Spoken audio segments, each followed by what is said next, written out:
Coach Prime is coming to the Pac-12. What a weekend it was in the Conference of Champions. Let's go. Locked On Pac-12, your daily podcast on the Pac-12 Conference. It's the Locked On Podcast Network, your team every day.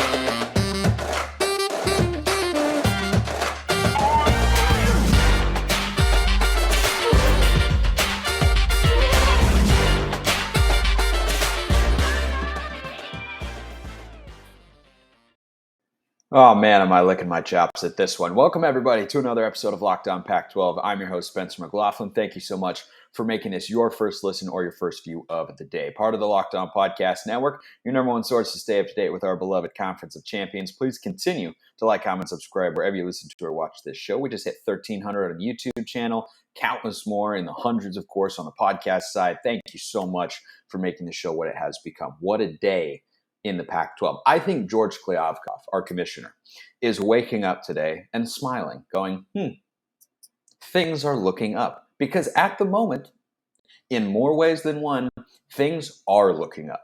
Deion Sanders going to Colorado is not one that I expected. I thought it'd be more likely he'd go to Arizona State because they have a more recent winning of history than Colorado, to see a time when the Buffs were a program that won at a high level consistently. You have to go back to the previous century. But it was there. It is possible. And there are so many things to like about this, regardless of which team in the Pac-12 you root for. If you're one of the LA schools, then maybe you don't care quite as much. But at the very least, it's fun. And that's where I want to start with Deion Sanders going to Colorado. Colorado, since they joined the Pac-12, has been the worst team. They have been. I don't think that's a big shock to anybody. When you have a brand that is struggling the way Colorado's is, even though it has the potential to be more than what it has been. I mean, they've had one good season and just 2 over 500 since joining the Pac-12. It's been a struggle. And that makes you, to people outside of the conference, and even to people within the conference to some extent, not watchable, not consumable, not a team you're talking about, not a team you're thinking about. And this move for Deion Sanders to be the head coach for Colorado football makes them at the very least interesting. Because when you put Deion Sanders on television in front of a camera or a microphone, people are going to watch. People are going to watch, young and old. They pay attention to Coach Prime. The older folks, a couple of generations above myself, they remember Deion Sanders, the athlete. I don't, but I know Deion Sanders. And people of my generation watch him and say, man, he's got a big personality. And we can watch YouTube highlights of him and we know, man, that guy was a ridiculous athlete. He was a ridiculous athlete. He is a big name. Is he ready to be a big-time Power 5 football coach for a rebuild in Colorado? We're going to find out. We are going to find out. I think the question remains to be seen. He won a lot of football games as the head coach at Jackson State. They just won a conference championship. He said in their opening press conference, they're and because they didn't lose this year. Heck of a job he did at that school, and now he gets a chance at Colorado. When you're down the way Colorado has been since joining the Pac-12, and you don't have an elite recruiting reputation, and you're kind of geographically isolated, even more so than Utah, I would argue, because they're further over. I mean, they're the biggest geographical outlier in the conference. That and a variety of other factors just add up to this overall sentiment of, I'm not really paying attention to Colorado. It's like, it's Colorado, who cares or whatnot. But now, even if they're not very good, because of the intrigue that he brings as a coach, as a presence, as a TV figurehead, you're going to at least pay attention. Like, I'm now excited to watch Colorado football. I was interested this year, and then I saw him get housed by TCU, and I was like, okay, maybe not a great game. And then I watched their next 2 games, and boom, not interesting. Didn't talk about him as much here on the show. Would have loved to, because I know there's some Colorado fans out there who listen to or watch. I appreciate all of you, by the way. No matter which school you root for, if you listen to or watch this show. but they weren't interesting. And even if Deion Sanders wins 2 games next year, first of all, it would be an upgrade over this year. Second of all, I would want to watch more than 2 of those games, because when you understand that this is going to be a full-on rebuild and it's going to take time, you want to see where they are in that progression. Great example is the last Pac-12 team to go 1-11 was Arizona. I watched and talked about Arizona a really healthy amount this year here on the show because they were interesting. Jedd Fisch is not some larger-than-life TV figure, but Jedd Fisch had that offense cooking in a way with a player at the helm like Jaden DeLora and players like T-Mac and Cowing and Singer, those sorts of guys where I'm like, it's interesting. It's at least enticing, whereas any time Colorado was a part of a game this year after their non-conference slate, were they ever part in a major way of a game preview or prediction that I did here on the show? No, because I knew what it was going to be. But Arizona was in there several times because I could look at their offense and say, well, I mean, look, their defense is not very good, but their offense, they can score a lot of points. And what do you know? They ended the year 5-7, and they upset UCLA, stopped the Bruins from a 10-win regular season. That's what you want to be if you're Colorado. I mean, if you're a Buffs fan, you would take 5-7 next year like that. And even if it's 2-10 or 3-9, you want to see it. You want to see the signs. You're going to want to watch it. I'm going to want to watch it. And that is what Colorado needed. I think this is a great hire for the Buffs. The on-field results have to follow. But right now, Colorado has people's attention. And you couldn't have said that a week ago.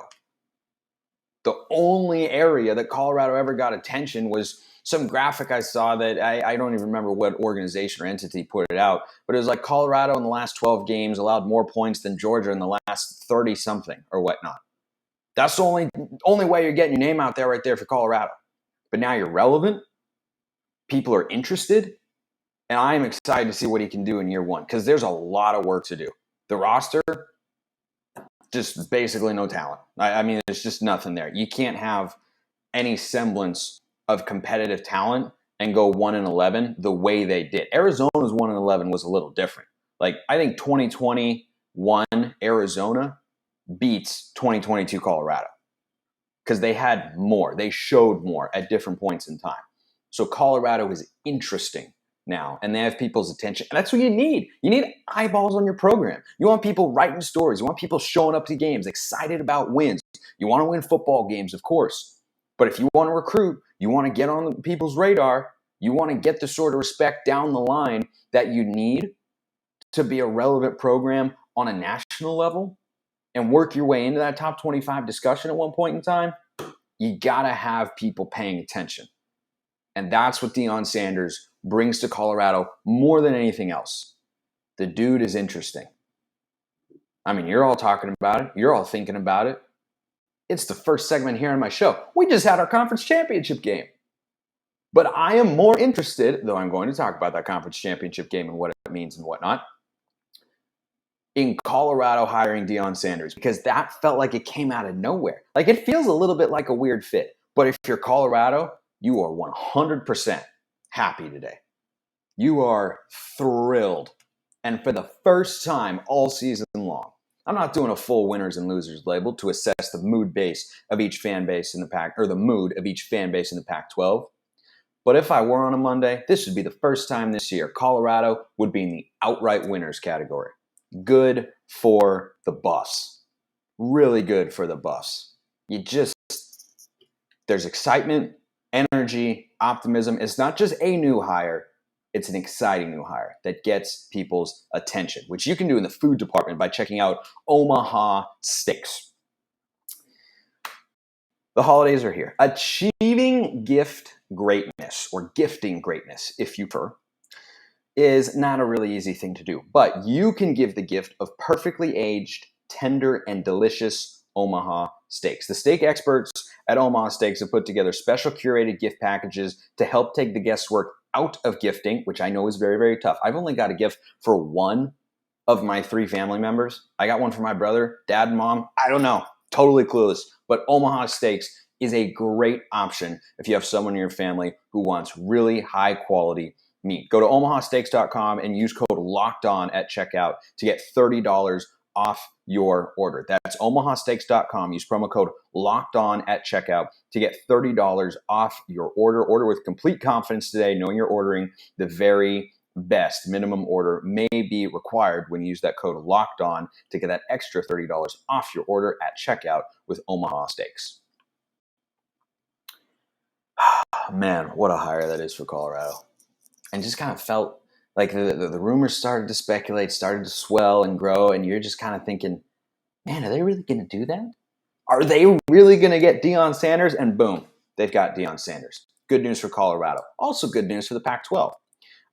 Momentarily here, I'm going to get to that championship game. However, here's why this is good for the Pac-12.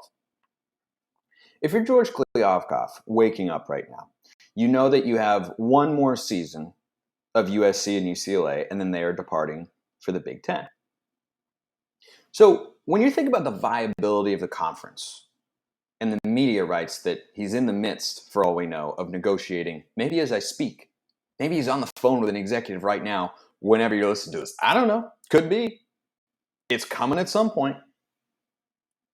But you look at the 10 teams that are remaining, and you're trying to build a brand as a conference that is strong enough to remain relevant and competitive on the national scale and not be viewed as some drastic outlier of like, oh man, it's just so much worse. And so let's project a couple of years from now. Utah is now the 2-time defending Pac-12 champion. I'm going to go out on a limb and say as long as Kyle Whittingham is there, they will be okay. Oregon and Washington appear to have good coaches, have also done a lot of winning in the last 6-7 years or so. They recruit at a pretty high level. Have to figure that they're going to be okay. Those are your 3 kind of anchor brands right now. And then they're the ones who are trying to get into that next category, right? Again, this is of the Pac-10 remaining teams, excluding USC and UCLA. Oregon State, chance to get 10 wins for the first time in their bowl game since 2006. Washington State, maybe one of the better 7-5 teams I've seen in recent memory. If you're George Kliavkoff, you want as many competitive teams as possible, and that's what you need going forward. Whether it's the Pac-10, Pac-11, Pac-12, Pac-13, I don't know. We are going to have to wait and see. But when you think about the prospect of Deion Sanders at Colorado, if he turns it around, I don't think he even needs to turn it into a perennial power.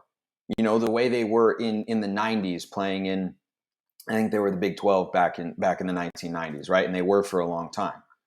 Like Colorado has been to high-level bowl games, national championship level in the early 90s. They as a program have reached that. You don't need them to be that. But USC and UCLA leaving creates a void of teams and schools that can be at or near the top of the conference consistently. And also, when you lose the Trojans and the Bruins, you create a void for teams to move into the middle.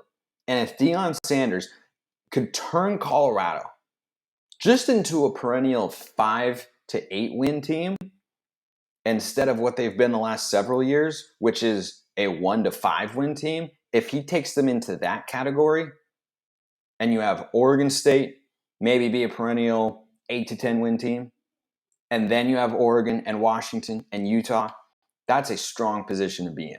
You also hope Stanford can make the right hire and whatnot and see how the coaches pan out at the Arizona schools. Jed Fish, of course, on a very upward trajectory. You want as many good teams and programs as possible. And the Buffs haven't just been down, they've been really, really bad, specifically this year. And if Deion Sanders can turn them into another legitimate, respectable program, year in and year out, that is competitive, that fights, that wins some games, goes to a bowl game with some consistency, that's a really, really good thing if you're George Kliavkoff. And that is 100% what you want. Now, I argued, and real quick, I'll talk more about Coach Prime in Colorado tomorrow as well. It's going to take more than 1 year.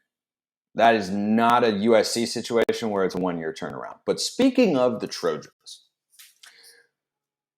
who once again, for the Pac-12, I shouldn't say it's been USC every time because, of course, it has not. But the Pac-12, once again, comes up short.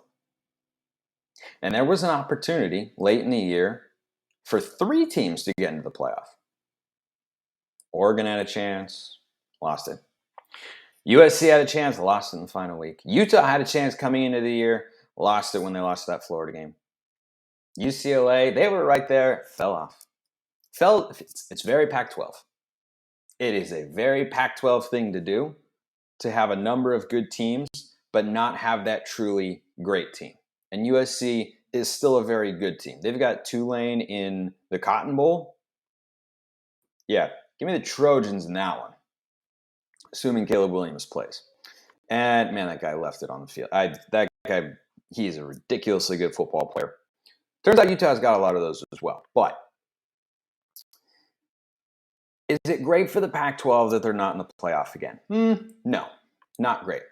I did argue going into the game, and I do still believe it would have been a net positive for the Pac-12 to get into the college football playoff. And they would have gotten in over Ohio State. I think that was pretty clear. USC had a chance, slipped through their fingers, Utah wins. Congrats to the Utes. But it wasn't all bad for the conference on Friday night and over the weekend. Not just because you hired Coach Prime and got a lot of attention on the league and on the Buffs program that, as I talked about earlier, desperately needed it. But suddenly, as you look to the future, again, past 2023, you want to have the strongest, deepest league possible. And now here's Utah. Here are the Utes, who are seemingly at their best when the pressure is not on them, when they're counted out, when they are an underdog. And here they did that again, and they're going back to the Rose Bowl. And suddenly they've been in 4 out of the last 5 Pac-12 championship games. And they've won 2 in a row. Does that sound right to you? It is right. But does it feel that way? If USC went to 4 or 5 and won 2 in a row, it would feel different, right? It would feel like here's the new king in the Pac-12. It would feel like here's a team that's just going to dominate and everyone else is just going to try to keep up. But here's little old Utah. Yeah, they were a Mountain West team, joined the Pac-12. They hadn't even won the conference championship until a year ago. They're just coming up short time and time again. Now they've won it twice in a row. Isn't that the team you would most want to have? Like, take the name brands out of it. And the loss of USC's name brand to the conference, yep, gut punch, no doubt. UCLA also, but in a football sense, not quite as significant, more relevant on the basketball court. If you took the names out of it and you were just looking at blind resumes of who you would want to keep in the league with conference realignment coming, wouldn't the team at the top of the list be your 2-time defending conference champion that's been to 4 of the last 5 and has a chance to go prove itself again on a national stage against a 10-win team from the Big Ten? Isn't that kind of who you'd want? Not saying USC wouldn't be there too, and of course brands are a part of it, but just from a resume standpoint, that's good news if you're the Pac-12 and George Kliavkoff. Because now you have them there as a 2-time defending champ, and everybody knows it. And if they go win, people gave them a lot of respect on the national level, and rightfully so, for that Rose Bowl effort a year ago. They go in this year and win the Rose Bowl against Penn State, that level of brand credibility, it's not going down. It's just going to keep going up. It is just going to keep going up. Big opportunity there. I can't wait for bowl season. It is a really, really exciting time. Lastly, on why it was a good day for the Pac-12. Look at that scene in Las Vegas. America's playground, great events town. You had a sold-out stadium. It was awesome. It was an awesome football game. Don't let the final margin dictate your perception of how close that game was. We all know it was a dogfight from the start. And it was just a great college football game. Does it suck that Caleb Williams got injured? Quite a bit. It really, really does.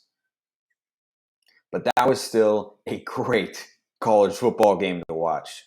And you had it sold out, and it felt big. And a lot of those Pac-12 championship games at Levi's Stadium, they felt small. They didn't have a big crowd. They felt kind of unimportant. But this one, the stakes that were there, what both teams were playing for, the way the game played out, if you're not going to get a team into the playoff, but still have two in the New Year's Six, as the Pac-12 does, and now a 10-2 Washington in the Alamo Bowl, what a game that could be with Texas. If you're not going to get a team into the playoff, probably about the best possible situation imaginable for the conference. And now bowl season is here, and I cannot wait. So many great matchups. 7 teams are going bowling.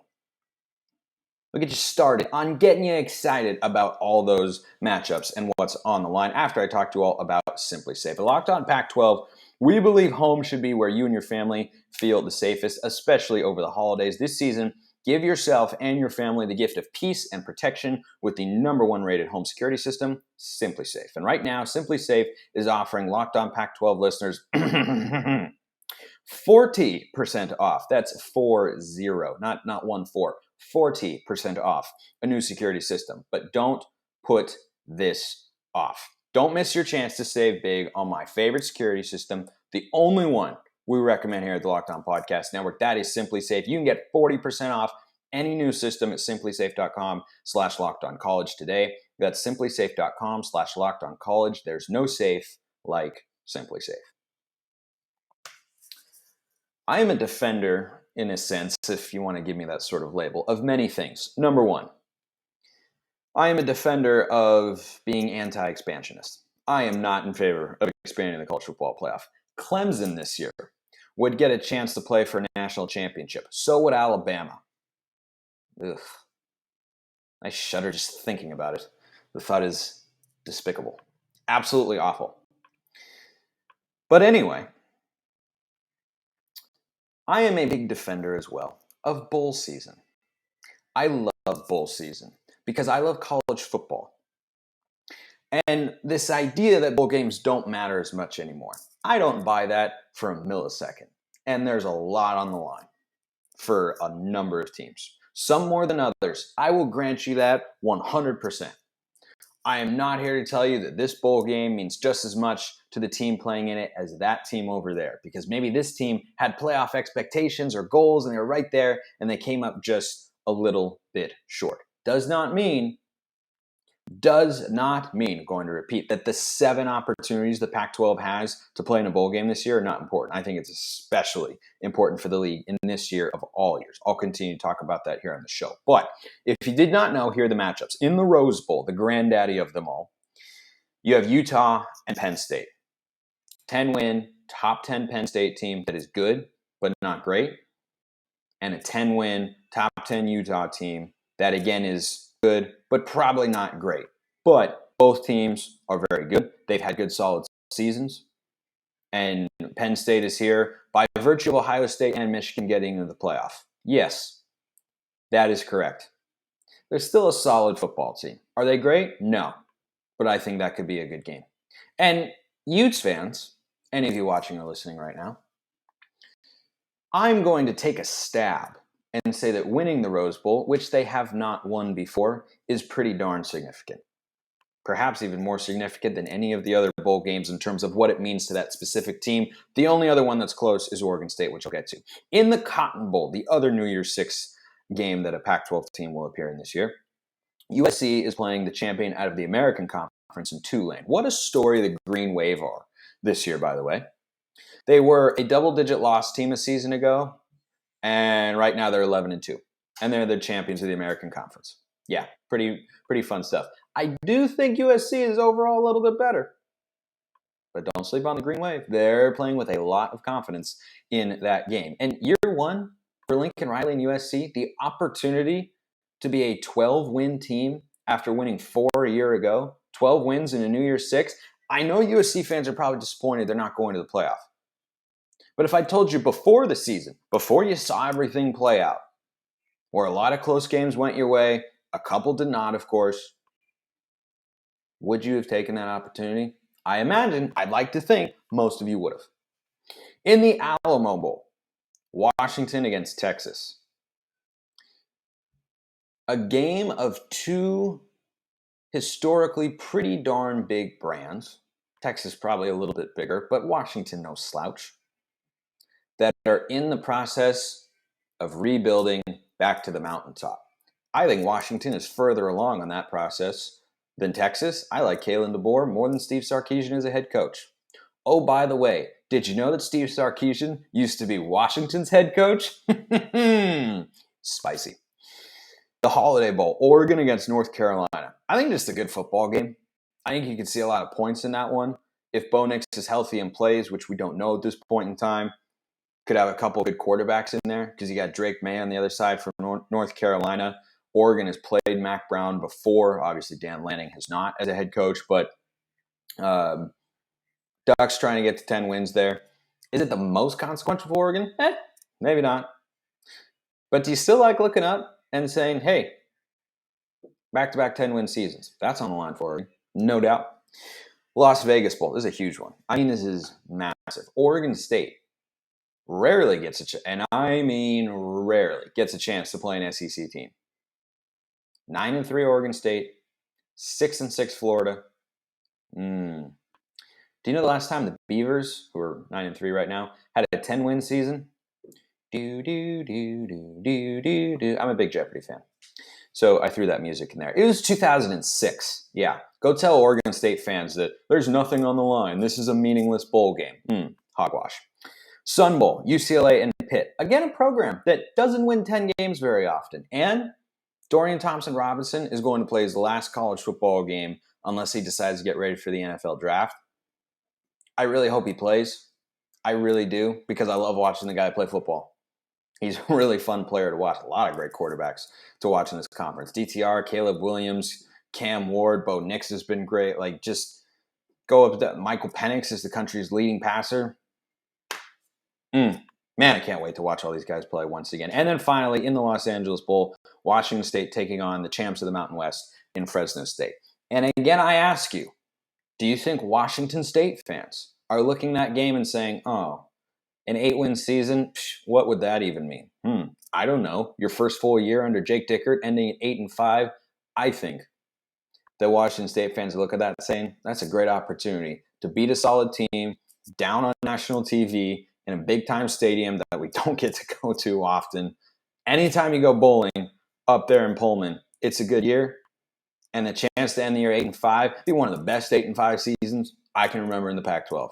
Seriously. Gosh, I can't wait for these games. Just again to recap, Los Angeles Bowl, Washington State, Fresno State, Sun Bowl, UCLA takes on Pitt, Vegas Bowl, Oregon State, Florida, Holiday Bowl, Oregon, North Carolina, Alamo Bowl, Washington, Texas, Cotton Bowl, USC, Tulane, and Rose Bowl, Utah, Penn State. What a lineup. Bring on the bowl season, baby. Appreciate everyone listening. I will see you next time, and have a wonderful rest of your day.